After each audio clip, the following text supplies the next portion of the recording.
Hello, hello, hello, and welcome back. Bienvenue à toi si tu nous rejoins pour la première fois dans ce calendrier de l'Avent, 24 jours pour transformer ta carrière en 2025. C'est un grand plaisir pour moi de t'avoir ou de te retrouver autour de ce quatrième épisode. Je suis Marie-Claire Ibalé-Abon, je suis business, life, carrière coach, gestionnaire des ressources humaines, fondatrice de Vie Extraordinaire et auteure de plusieurs ouvrages dont Gère ta carrière comme une entreprise qui sort le 24 décembre 2024 et que tu peux déjà précommander en retrouvant le lien dans la description. Aujourd'hui, jour 14, nous parlons de l'intelligence financière. Alors, je dois avouer que j'ai hésité à mettre ce chapitre dans le livre. Pourquoi? Pas parce que j'ai un faible niveau d'intelligence financière, c'est toujours working progress ou working in progress. Bref, je suis toujours en train de travailler dessus, mais tout simplement parce que ce n'est pas mon domaine de compétence. Je ne suis pas une experte en intelligence financière, ça ne fait pas partie des accompagnements que j'offre. Par conséquent, j'ai hésité à le mettre, mais ensuite, je me suis dit, je suis en train d'écrire un livre de gestion de carrière qui offre des clés à des personnes. La principale raison pour laquelle la plupart des gens ont des emplois ou ont des entreprises, bref, entrent dans la vie active, c'est pour gagner de l'argent. Donc, il faut leur offrir des clés pour que cet argent-là ne parte pas totalement en perte. Donc, qu'ils utilisent leur argent sans devenir esclaves de leur travail, de manière à ce qu'ils ne deviennent pas esclaves de leur travail. Voilà, c'est ça. Et donc, je l'ai mis et je pense que c'est le chapitre le plus long de ce livre. Alors, l'intelligence financière, ce n'est pas seulement le fait de gérer tes comptes, mais c'est d'abord transformer ton rapport à l'argent de manière à voir en l'argent un outil stratégique autant pour ta croissance personnelle que pour ta croissance professionnelle. Donc, certes, c'est un moyen de construire la prospérité, notre travail, parce qu'il nous permet d'échanger notre savoir, d'échanger nos compétences, nos aptitudes contre de l'argent. Parfois, d'échanger notre temps contre de l'argent.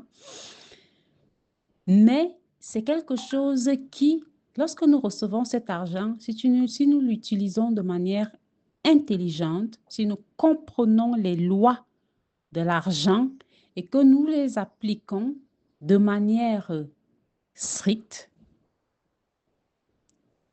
de manière stricte ne veut pas dire ne pas se faire plaisir, parce que justement, ça fait partie des lois de l'argent.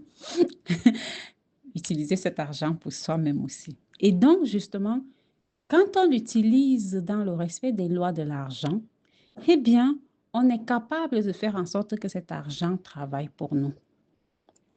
Tu peux ne pas avoir accès à cet argent immédiatement pendant qu'il travaille pour toi, mais c'est de l'argent que tu es en train de construire. C'est de la prospérité, de la richesse, de la fortune que tu es en train de construire. Et donc, il faut comprendre les mécanismes financiers, ce que j'ai appelé les lois de l'argent. Il faut prendre des décisions éclairées, pas émotionnelles quand cela concerne le fait de gérer tes finances. Et transformer justement ton argent en levier de développement, en levier de croissance, en outil pour transformer ta vie. Cela te permet de te construire une liberté financière. C'est ça l'objectif en fait que nous visons tous.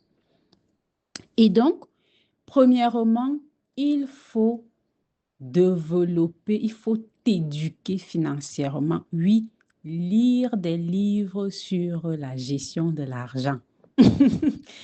Oui, t'éduquer financièrement va te permettre de prendre conscience de certaines choses que tu fais, d'en rire et puis de prendre la décision de ne plus le faire.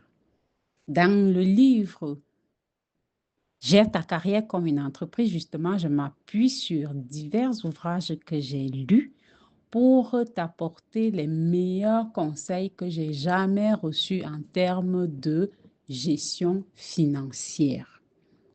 Et donc, tu vas te rendre compte qu'il y a plusieurs niveaux d'intelligence financière. Le premier niveau étant la capacité à faire de l'argent, donc à créer de l'argent. Et du coup, quand tu crées de l'argent, il faut ensuite que tu le dépenses de manière efficace. Donc, que tu le circules de manière intelligente. Du coup, il faut avoir un budget.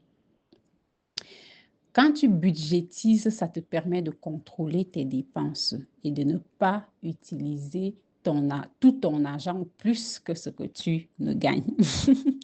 Et donc, ça te permet d'optimiser tes dépenses, de suivre le flux de tes revenus et de pouvoir ensuite penser à créer diverses sources de revenus et à créer une épargne de sécurité pour pouvoir justement t'assurer que tu ne vas jamais en deçà de tel montant. Quand cette épargne de sécurité est touchée, ça veut dire que ça va vraiment mal. Et donc, quand tu multiplies tes sources de revenus, ça ne veut pas dire multiplier des sources de changement de temps. Donc, justement, tu dois faire que ton argent travaille pour toi. Et donc, tu vas aller, par exemple, prendre le conseil chez les personnes qui savent de quoi elles parlent. Donc, pas moi. Quand tu vas vouloir investir ton argent, tu ne vas pas venir chercher Marie-Claire et Valérie. Tu vas aller chercher des personnes qui savent de quoi elles parlent quand elles parlent d'investissement, quand elles parlent de multiplication de sources de revenus, quand elles parlent de...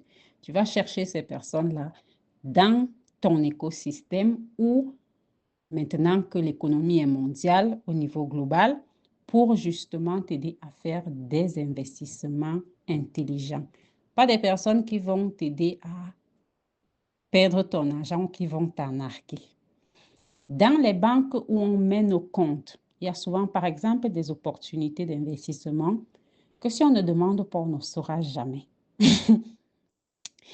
Ces opportunités d'investissement te permettent d'injecter ton argent dans certains projets qui font en sorte ensuite que, certes, tu n'as pas accès à ton argent à une certaine période, mais on te le rend à une autre période bien précise dès le départ avec des intérêts.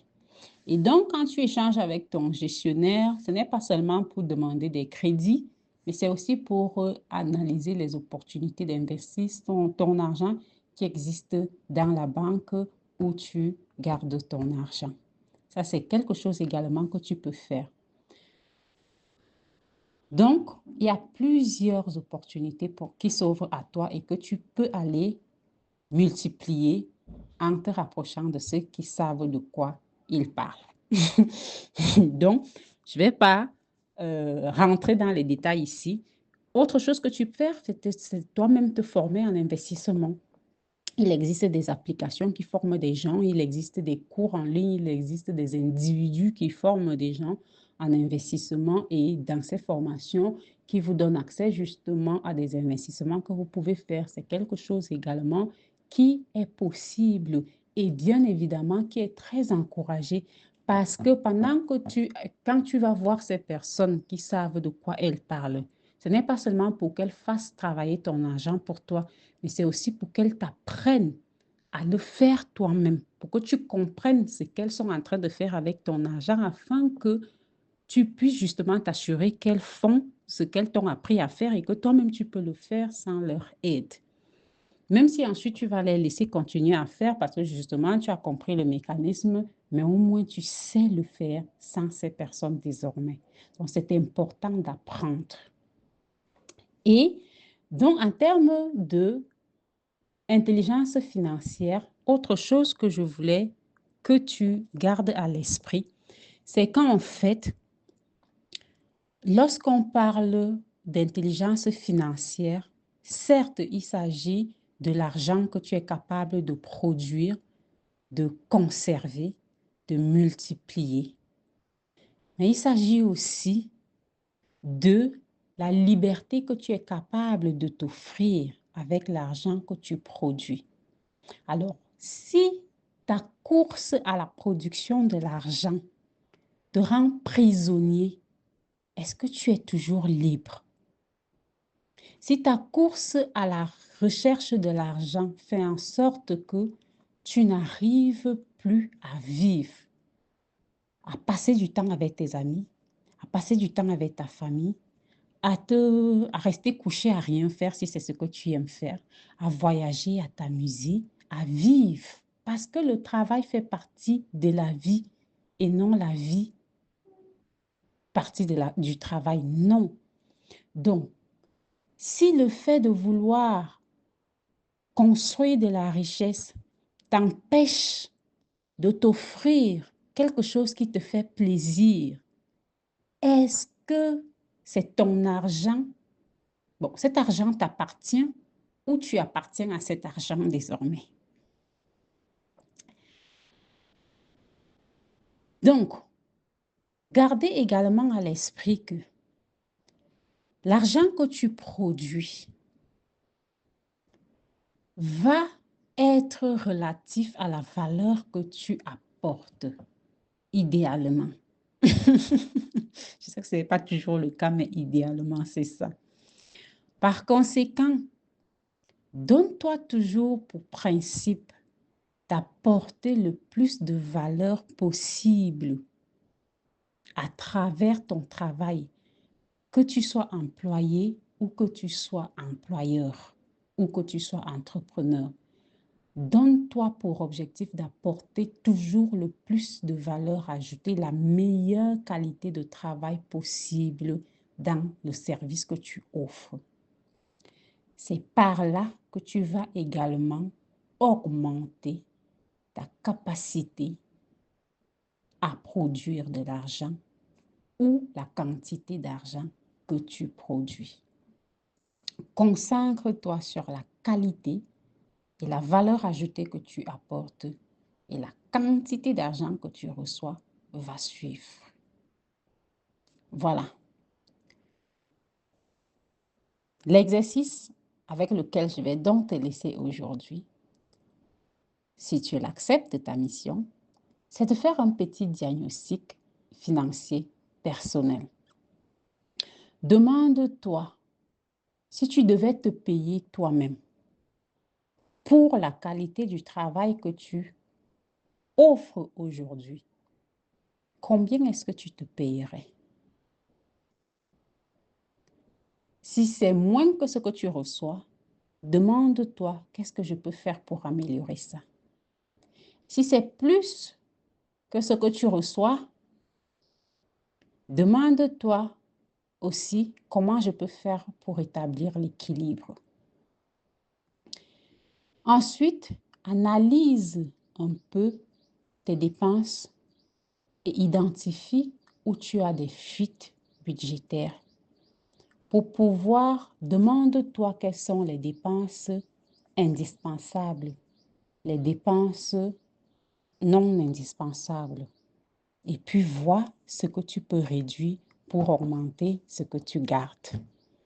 Et comme ça, tu commences à créer un plan d'optimisation.